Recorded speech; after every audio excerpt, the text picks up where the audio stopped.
పిల్లలకి స్కూల్ పాఠశాలైతే పేరెంట్స్‌కి స్కూల్ పేరెంట్స్‌శాల. అందరికీ నమస్కారం. నా పేరు మాధురి. మీరు చూస్తుంది సుమన్ టీవీ నెట్వర్క్. ప్రస్తుతం మనతో పాటు ఉన్నారు వాస్తు కన్సల్టెంట్ శ్రీ పద్మ గారు.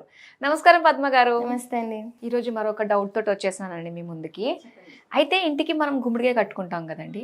చాలామంది అనుకుంటారు గుమ్మడికాయ కనుక కుళ్ళిపోతే అమ్మో మనకి పెద్ద అరిష్టమే, ఏదో బ్యాడ్ లక్ జరగబోతుంది అని చెప్పేసి అనుకుంటూ ఉంటారు.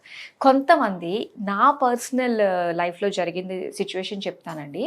మేము ఇల్లు చేంజ్ అయ్యాము. చేంజ్ అయిన తర్వాత గుమ్మడికాయ కట్టామన్నమాట. కట్టిన ఒక 10 డేస్లోనే కుళ్ళిపోయింది. సరే కుళ్ళిపోయింది కదా, పోయిందిలే అని చెప్పేసి అనుకుని మళ్ళీ కట్టాం. మళ్ళీ కుళ్ళిపోయింది. మా ఇంటి చుట్టుపక్కల వాళ్ళందరిది చాలా బాగుంది, మాదొక్కటే ఎందుకు కుళ్ళిపోయింది అన్న డౌట్. అమ్మో ఏదో సంథింగ్ నెగిటివ్ ఎనర్జీ వచ్చిందా, ఇదేమన్నా దోషమా, నాకే అనిపించింది. యాక్చువల్గా నా పర్సనల్ డౌట్గా కూడా మీరు కన్సిడర్ చేయొచ్చు.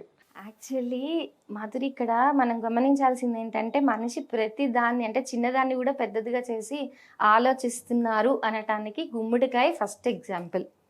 గుమ్మడికాయ కట్టేదే మనకి రక్షగా, మనకి ఏది నెగిటివిటీ రాకూడదు అని కడుతున్నారు. ఆ గుమ్మడికాయ కూలిపోతే మనకేదో అరిష్టం వస్తుందని ఎందుకు అనుకోవాలి? అరిష్టం పాపం అది తీసుకుని అది కూలిపోయింది. మనకి రాబోయే నెగిటివిటీ ఏదైనా ఉంటే, మీరు కొత్తింటికి మారాను అని అంటున్నారు. ఆ కొత్తింట్లో అది మీరు ఎవరైనా ఇంతకు ముందు ఎవరైతే ఉన్నారో వాళ్ళ ఎనర్జీ లెవెల్స్ ఎలా ఉన్నాయో, వాళ్ళ ఇంటిని ఎలా పెట్టుకున్నారో అవన్నీ కూడా ఇంపాక్ట్. మీరు ఎంత కడిగించి ఎంత వైట్ వాష్ చేసినా కొంతకాలం దాని ఎనర్జీ లెవెల్స్ అనేటువంటివి ఉంటాయి. కొత్తిళ్ళు అయినా సరే, ఎవరు లేకపోయినా అక్కడ వర్క్ చేసిన మనుషులు ఉంటారు, వాళ్ళల్లో మంచి ఉంటుంది, చెడు ఉంటుంది. అది మనం అందుకే కదా గృహప్రవేశం అప్పుడు అంత పూజలు అంతంత హోమాలు ఇవన్నీ ఎందుకు చేయిస్తాము? ఇలాంటి నెగిటివిటీ అనేటువంటిది తర్వాత వచ్చిన ఆక్యుపెంట్స్కి ఎవరైతే ఉంటారో, అది అద్దె వాళ్ళు కావచ్చు, సొంత ఇంటి వాళ్ళు కావచ్చు, వాళ్ళకి ఇలాంటి నెగిటివిటీ అవ్వకూడదనే గృహప్రవేశం అంత ఇదిగా చేస్తారు. అంతేగాని అదేదో అందరిని పిలుచుకుని భోజనాలు పెట్టుకుని చేసుకునేటువంటి ఒక వేడుక కాదు అది. అది శాస్త్రపరంగా అంత వేద మంత్రాలలాగా కూర్చుని చదువుకుంటూ అన్ని హోమాలు యజ్ఞాలు ఇవన్నీ ఎందుకు చేస్తాము? దానికి రీజన్ అదే. ఎందుకంటే అక్కడ ఒక శాంతి అనేటువంటిది ఏర్పడాలి, అక్కడ ఏదైనా నెగిటివిటీ ఉంటే అది పోవాలి అనేసి. మరి గుమ్మడికాయ విషయంలోకి వస్తే, గుమ్మడికాయ కట్టిందే మనకు ఆ నెగిటివిటీ అబ్జర్వ్ చేసుకునేందుకు. ఓకే, ఇప్పుడు మనం గుమ్మడికాయ ఎందుకు కడుతున్నాము? గుమ్మడికాయ కడితే ఎవరైనా మన మీద ఏడ్చినా, లేదంటే అక్కడ ఏమైనా నెగిటివ్ ఎనర్జీ ఉన్నా అవన్నీ అది లాగేసుకుంటుంది. గుమ్మం బయటనే పోతుంది, అక్కడికే వెళ్ళిపోతుంది. మనకి ఎఫెక్ట్ ఇది. అది మనకేంటంటే ఒక రక్షణ కవచం లాగా అనమాట. అలా ఫీల్ అవ్వాలే తప్ప అది కుళ్ళిపోతుంది అని అంటే, కుళ్ళిపోవడానికి చాలా కారణాలు ఉంటాయి. సహజంగా గుమ్మడికాయ అంత తొందరగా కుళ్ళేది కాదు. అది దాంట్లో నీటి శాతం చాలా ఎక్కువ ఉండటం వల్ల అది ఏమవుతుంది, ఎప్పుడు కూడా అలా హ్యాంగ్ అయి ఉన్నప్పుడు చాలా సంవత్సరాలు, అంటే ఈ దిష్టి నెగిటివ్ ఎనర్జీస్ ఏమీ లేకపోతే చాలా కాలం ఉంటుంది.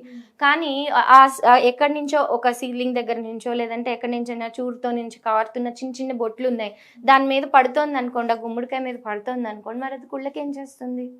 వర్షాలు డైరెక్ట్గా దాని మీద పడుతున్నాయి, ఎక్కడో నిలిచిన నీళ్లు దాని మీద పడుతూనే ఉన్నాయి, అది కుళ్ళకేం చేస్తుంది? నాకు ఒక డౌట్. ఇప్పుడు ఏంటంటే ఒకప్పుడు గుమ్మడికాయ కట్టే వాళ్ళు ఎలాగంటే ఒక నారతోటి చేసిన దాంతో కట్టేవారు.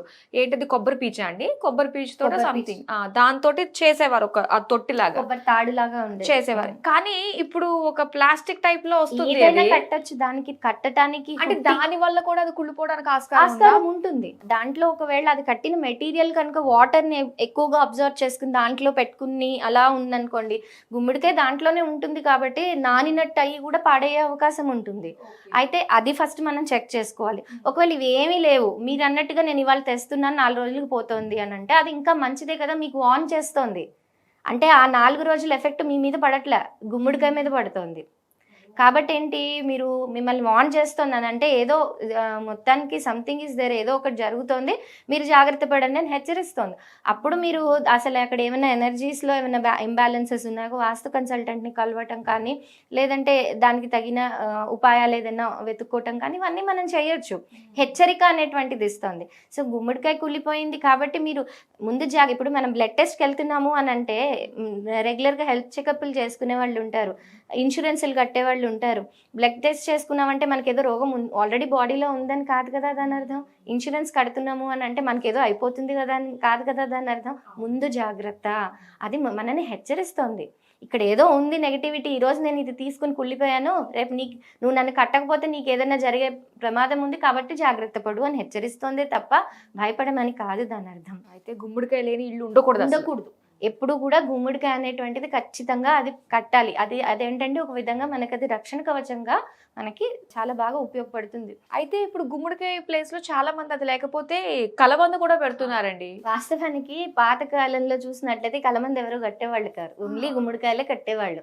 కలబంద అనేటువంటిది కట్టకూడదని ఏం లేదు, కానీ ఏంటంటే ఈ రీసెంట్ ట్రెండ్ లో కలబంద అనేటువంటిది ఒక కామన్ దిష్టికి వాడేటువంటి ఒక ప్లాంట్ గా మనకి తయారైంది. ఎందుకు కలబందనే సెలెక్ట్ చేసుకున్నారు అని అంటే గుమ్మడికాయ లాగానే కలబంద మొత్తం వాటర్ అంటే దాంట్లో జెల్ లాగా ఉంటుంది చూసారా, అది చలవనిస్తుంది. యాక్చువల్గా చెప్పాలంటే ఇది మెడగాస్కర్ ఆ ప్లేసెస్లో మనకి యాక్చువల్ ఇది ఆ నేటివ్ అనమాట. ఈ మొక్క ఏదైతే అలోవెరా ఉందో అది మన ఇండియన్ నేటివ్ ప్లాంట్ కాదు అది అసలు. అయితే అది జనరల్గా ఈ వేడి ఎడారి ప్రాంతాల్లో అక్కడ ఏమవుతుంది, సన్ బర్న్స్ అనేవి ఎక్కువగా ఉండటం వల్ల అక్కడ ఈ చెట్టుని తీసి దాన్ని మనం తీసి ఆ జెల్ని పెట్టుకోవటం వల్ల ఏంటంటే మనకి ఆ వేడి సన్ బర్న్స్ అనేటువంటివి తగ్గుతాయి. సో అలా అది హీట్ ని ఎక్కువగా అబ్జర్వ్ చేసి చలవనిస్తుంది. కాబట్టి ఆ చలవనిచ్చేటువంటి వస్తువు కాబట్టి అది మంచిది అనుకున్నాం. అయితే ఈ చలవనిచ్చే వస్తువు ఏంటి, జనరల్గా అది దిష్టి పరిహారంగా కూడా మనం వాడుకుంటున్నాము. అది కూడా ఎలా అంటే రూట్స్ ఏవైతే ఉంటాయో పైకి దాన్ని ఆకులు కిందకి కట్టమని చెప్తున్నారు.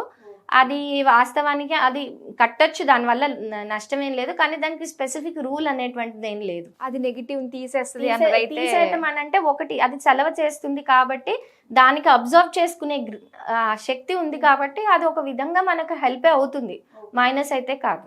కానీ గుమ్మడికాయకి మాత్రం దానికంటే ఎక్కువ పవర్ ఉంటుంది, దాంట్లో ఎలాంటి సందేహం లేదు. గుమ్మడికాయ ఖచ్చితంగా మీరు కలబంద కట్టినా గుమ్మడికాయ కూడా కట్టాలి. గుమ్మడికాయ లేని ఇల్లు ఉండకూడదు.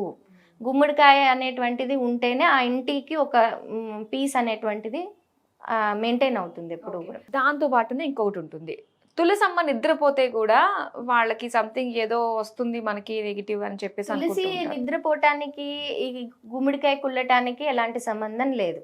తులసి నిద్రపోవటానికి గల కారణాలు వేరే ఉండొచ్చు, ఇక్కడ గుమ్మడికాయ కుళ్ళడానికి కారణాలు వేరే ఉండొచ్చు. దానికి దీనికి ఎలాంటి సంబంధం అనేటువంటిది లేదు. అయితే గుమ్మడికాయని స్పెసిఫిక్ గా ఏ రోజుల్లో కట్టాలంటారు? చాలా మంది చాలా ప్లేసెస్ లో రకరకాల సిచ్యువేషన్స్ అంటే పరిస్థితులు వాళ్ళ పరిస్థితి అనుసారంగా కడుతూ ఉంటారు. సామాన్యంగా అయితే ఏంటంటే వీళ్ళు అమావాస్య టు అమావాస్య అనేది లెక్క పెట్టుకుంటూ ఉంటారు కొంతమంది. ఈ అమావాస్యకి మేము కట్టామంటే ఆ గుమ్మడికాయ కుళ్ళినా కుళ్ళకపోయినా మళ్ళీ అమావాస్యకి దాన్ని చేంజ్ చేయాలని మార్చేస్తారు. అంటే బై డిఫాల్ట్ అది మార్చేస్తారు అనమాట. ఇకపోతే ఇంకొంతమంది ఏంటంటే ఒకవేళ కుళ్ళింది ఈ లోపే కుళ్ళింది, అది కుళ్ళినప్పుడు ఏదైనా సరే గురువారం రోజు కానీ లేదంటే ఆదివారం రోజు కానీ అవి మార్చుకుంటూ ఉంటారు. కొంతమంది అయితే గుడికి తీసుకెళ్ళి అమ్మవారి గుడికి కానీ ఆంజనేయ స్వామి వారి గుడికి కానీ తీసుకువెళ్ళి పూజ చేయించి తీసుకొచ్చి కూడా కడతారు. అది వాళ్ళ నమ్మకం మీద ఏదేమైనప్పటికీ అమావాస్య టు అమావాస్య కూడా కట్టుకోవచ్చు, దాంట్లో ఎలాంటి ఇది లేదు. ఫైనల్ గా నిమ్మకాయలు మిరపకాయలు కట్టచ్చా ఇంటికి? ఇప్పుడు మీకు నమ్మకం ఉంది తప్పకుండా కట్టుకోండి, కానీ అవి నిమ్మకాయలు మిరపకాయలు అనేటువంటివి టోటల్ గా దిష్టికి పరిహారము అని మనం చెప్పలేము.